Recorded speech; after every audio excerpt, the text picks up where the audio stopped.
মনের এবং ম্যাডাম একজন পবিত্র মনের মানুষ ছিল, স্বচ্ছ রাজনীতিবিদ ছিল। দুর্নীতিকে তিনি প্রশ্রয় দেয় নাই এবং দুর্নীতির সাথে তিনি আপোষ করে নেয়। জীবন দিয়ে প্রমাণ করে দেখাই দিয়েছেন যে আপোষহীন নেত্রী, সেটা আমরা দেখতে পাচ্ছি। বাংলাদেশের 18 কোটি মানুষ আজকে প্রমাণ করেছে দেশনেত্রী বেগম খালেদা জিয়ার উপরে জুলুম নির্যাতনের শিকার হয়েছে, জেলখানায় রেখেছে অবৈধভাবে শেখ হাসিনা, কিন্তু তারপরও তিনি অন্যায়ের সাথে আপোষ করেন।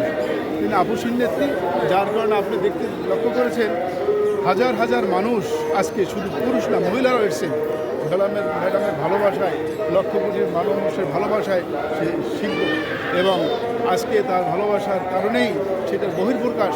মানুষ ফুল দিয়ে তাকে শুভেচ্ছা জানাচ্ছে, তার জন্য দোয়া করছে।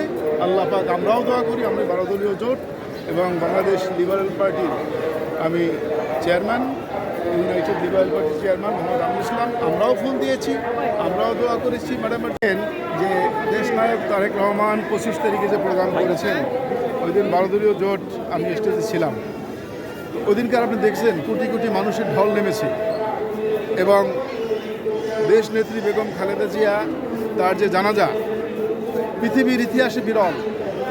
এটাই প্রমাণিত হয় যে আগামী নির্বাচন, যে সুষ্ঠু নির্বাচন হলে বিএনপি এককভাবে সরকার গঠন করবে, নিরঙ্কুশভাবে ইনশাআল্লাহ। তাতে এটা আমার মনে হয় না যে এখানে আর কোনো প্রশ্ন থাকতে পারে।